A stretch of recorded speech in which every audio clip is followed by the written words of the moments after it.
Assalamualaikum warahmatullahi wabarakatuh. Baik para ikhwan sekalian, tadi kita sudah membahas surah Al-Baqarah ayat 40 sampai dengan ayat 43. Qiraah sudah kita bahas, kosakata sudah kita bahas, kemudian alih bahasa sudah kita bahas. Kemudian yang keempat, kita akan sedikit mengenalkan gramatikal atau tata bahasa Arab. Tata bahasa Arab itu kemarin sudah kita jelaskan bahwa dasarnya terbagi menjadi 3. Ada isim, ada fi'il, ada huruf. Isim adalah kata benda atau sifat yang tidak ada kaitannya dengan waktu. Kemudian fi'il adalah kata kerja yang ada kaitannya dengan waktu, baik itu lampau, sekarang, akan datang, dan perintah. Apa itu huruf? Huruf itu adalah selain isim dan fi'il. Salah satu contoh isim, kita di sini ada ya Bani Israel. Ya Bani Israel. Ya Bani itu 2 kata. Yang pertama ya, kemudian yang kedua Bani. Bani pun sebenarnya 2 kata. Ban, Banun, dan ya. Nah, itu ya. Jadi ya itu huruf, Banun itu adalah isim, ya-nya itu sendiri adalah huruf. Israel itu adalah isim. Nah, ya-nya itu sendiri walaupun itu bentuknya huruf, itu sebenarnya bermakna isim. Kemudian uzkuru karena itu kata perintah maka fi'il. Kemudian nikmati itu 2 kata, nikmat sama ya-nya itu ya. Ya-nya itu maknanya memiliki, makna memiliki. Jadi nikmati itu nikmatnya isim, i-nya itu adalah huruf tapi bermakna domir isim. Allati isim, an'amtu adalah fi'il karena itu adalah kata kerja. Alaikum 2 kata, ala isim, ala itu huruf, kum itu adalah isim. Itu salah satu contoh daripada gramatikal. Kedalamannya bisa dibahas, nanti bisa dilihat di bukunya. Mudah-mudahan bukunya sering dibuka, ya kan? Jangan lupa, ya kan? Baik para ikhwan sekalian, untuk sesi yang terakhir ini adalah kandungan makna dari tadabbur kita. Kita ambilkan dari tafsir Aisarut Tafasir lil Jazairi yang ditulis oleh Abu Bakar Al-Jazair, salah satu dosen di Madinah ya. Kesimpulan yang beliau simpulkan, yang pertama dari firman Allah surah Al-Baqarah ayat 40 sampai ayat 43. Yang pertama kesimpulannya adalah wujubu dzikri an-ni'ami li syukrillahi ta'ala 'alaiha. Wujubu dzikri an-ni'ami li syukrillahi ta'ala 'alaiha. Wujubu dzikri ni'ami, wajib hukumnya menyebutkan nikmat Allah atau mengingat-ingat nikmat Allah. Wajib hukumnya mengingat-ingat nikmat Allah. Li syukrillah, agar kita bisa bersyukur kepada Allah Ta'ala. Itu poin yang pertama yang harus nanti kita terapkan dalam kehidupan. Jadi penting hukumnya mengingat nikmat Allah. Karena kalau orang tahu, paham nikmat Allah, maka dia akan selalu bersyukur kepada Allah Subhanahu wa ta'ala. Bagaimana cara memahami nikmat Allah? Ya, kita harus bisa melihat atau melihat di sekeliling kita. Banyak hal-hal yang tidak mampu atau lepas dari kendali kita, tetapi itu bisa kita nikmati. Contohnya adalah kita bisa menghirup oksigen. Dan oksigen yang kita butuhkan itu setiap detik, setiap hembusan dan tarikan nafas kita butuh oksigen. Tapi oksigen itu selalu ada. Dari mana? Nah, ketika kita bertanya dari mana, maka kita tidak pernah menemukan itu dihasilkan dari manusia.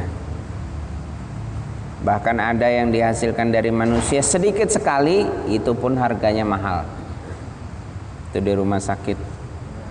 Kalau kita lihat orang yang sudah tercover butuh oksigen, satu tabung harganya kurang lebih 500.000. Dan itu dibutuhkan biasanya seminggu sekali. Berarti kalau 1 bulan di rumah sakit, nah, bisa dihitung. Nah, sementara kita hari ini bisa menghirup oksigen dengan bebas, ya kan, gratis. Itu baru satu. Dan kalau kita hitung dengan penghayatan seperti itu, kata Al-Quran, wa in ta'uddu ni'matallahi la tuhsuha. Kalau kalian mencoba menghitung nikmat Allah, la tuhsuha, kalian tidak akan sanggup menghitungnya. Kemudian ada nikmat di antara jutaan nikmat yang itu tidak bisa kita hitung. Itu ada nikmat yang nilainya itu lebih hebat daripada emas sebesar bumi ini. Dan kita semuanya punya itu, khususnya yang menjadi umat, menjadi hamba Allah Subhanahu wa taala, itu punya nikmat itu. Dan nikmat itu lebih hebat daripada emas sebesar bumi. Apa itu nikmat itu? Iman. Nikmat itu adalah iman. Maka di akhir juz yang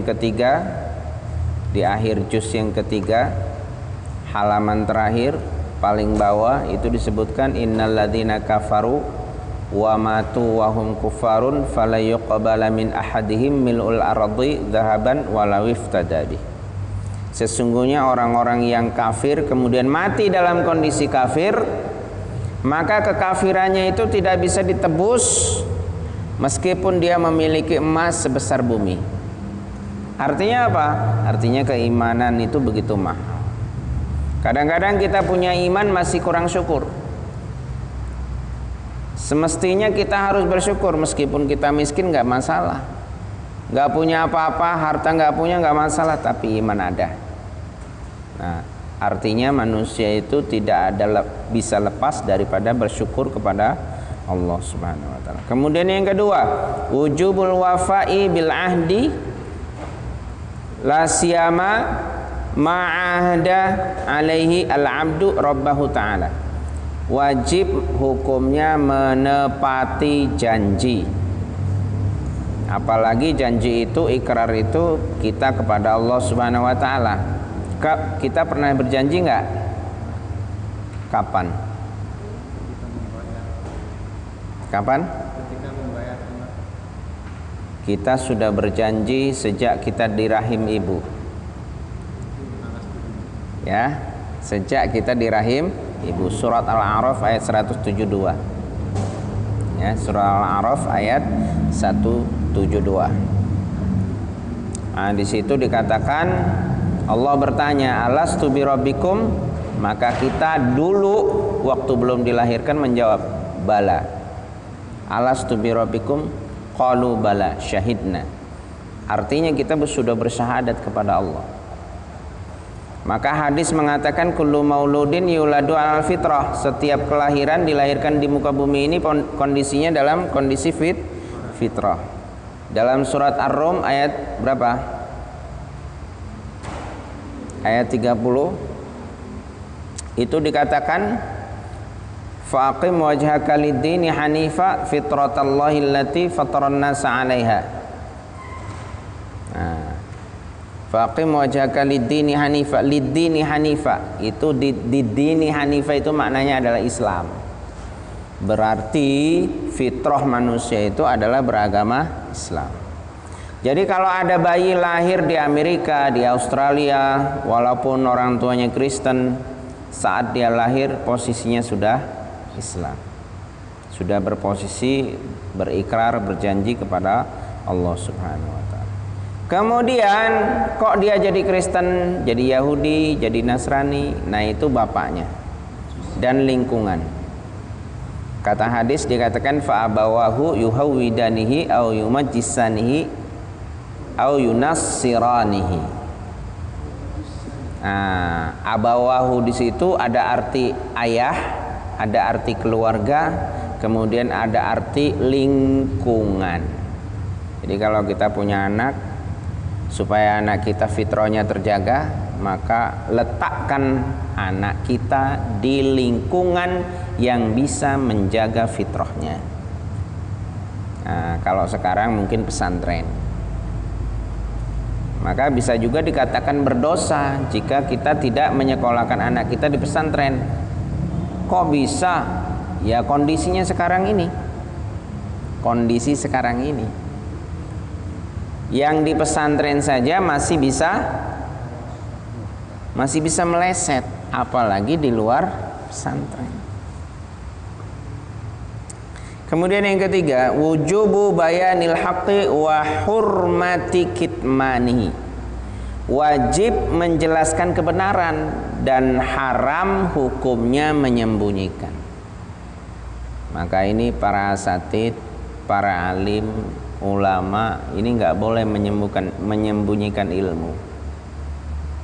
Maka kalau mengingat ini, jadi nggak berani malas.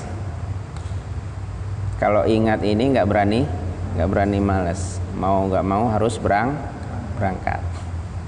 Karena ilmu itu harus dijelaskan. Nah, bahkan saya pribadi sudah berjanji kepada Allah untuk menyerahkan diri saya untuk Al-Quran. Artinya hidup ini saya konsentrasikan di akhir hayat saya itu untuk Al-Quran. Ya kan?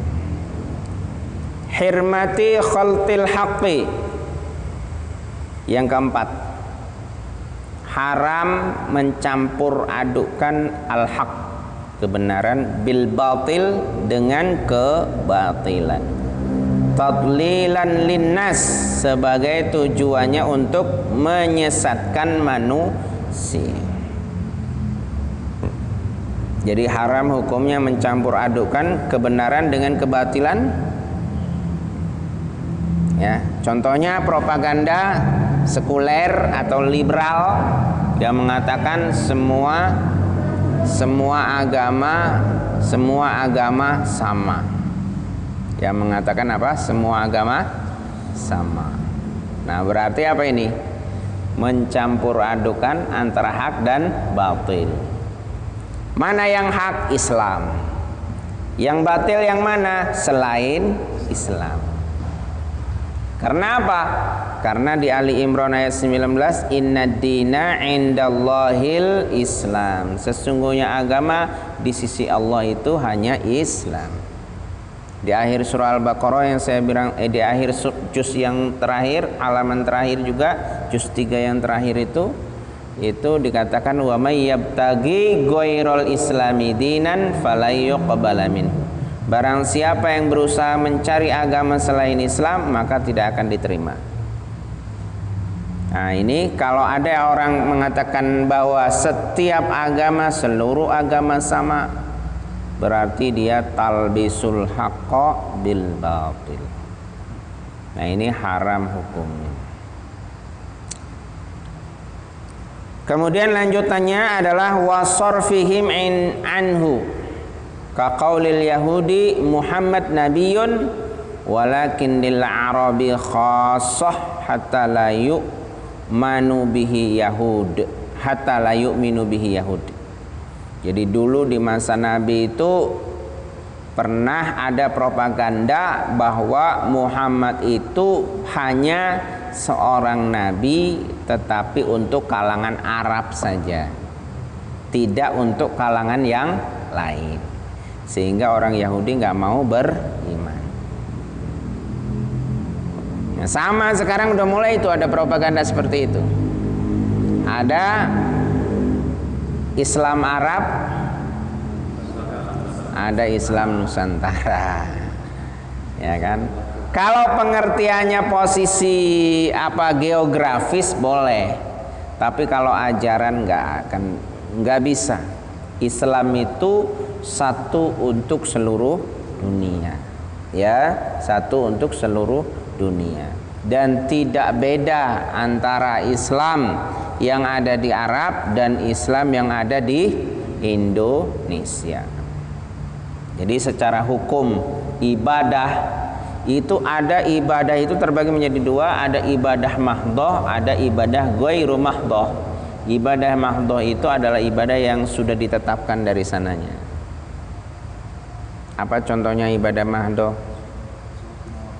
Yang pertama syahadat, yang kedua rukun Islam, yang ketiga rukun iman. Udah, itu mahdhah itu. Ibadah mahdhah sudah ada ketetapannya dari Allah Subhanahu wa taala. Ya. Ada lagi muamalat. Kalau muamalat itu hubungan sosial. Nah, kalau hubungan sosial itu aturannya itu di dalam Islam lebih leluasa, ya. Lebih leluasa artinya boleh kita berinteraksi dengan orang selain Islam. Itu dalam hal muamalat atau bisnis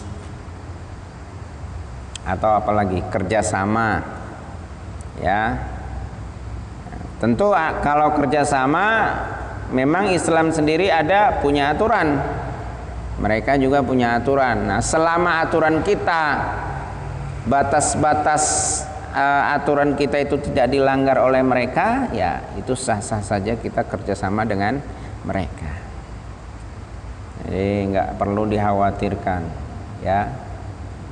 Walaupun mereka punya duit banyak, punya harta banyak, itu kita tidak perlu khawatir. Kenapa? Karena nggak mungkin dimakan semua sama mereka. Betul nggak? Nggak mungkin kemakan, ya kan? Mereka akan dijadikan budak sama hartanya sendiri. Mau tidur aja pusing. Ini ada yang jaga apa enggak? Ya kan? Kemudian perusahaan saya yang di sana itu bagaimana? Itu akhirnya makan nggak enak, tidur tidak nyenyak dan lain sebagainya. Sementara kita yang hartanya sedikit, ya kan, hartanya sedikit tidak nyenyak juga, karena besok mau bayar pakai apa, ya kan, ya kan. Nah, tapi kalau orang beriman selalu dalam kondisi kaya dia bisa bagus, dalam kondisi miskin juga dia tetap bagus. Itu kalau orang beriman. Jadi kuncinya iman. Boleh nggak kaya? Bagus kaya. Kalau miskin gimana? Ya sabar. Kalau kaya syukur, ya kan? Kalau kaya harus bersyukur. Nah, siapa yang harus dicontoh kalau orang kaya? Abu Bakar. Siapa lagi? Abdurrahman bin Auf, ya kan? Abu Bakar itu selalu menemani Rasulullah. Kemana Rasulullah? Dikuntit. Kenapa?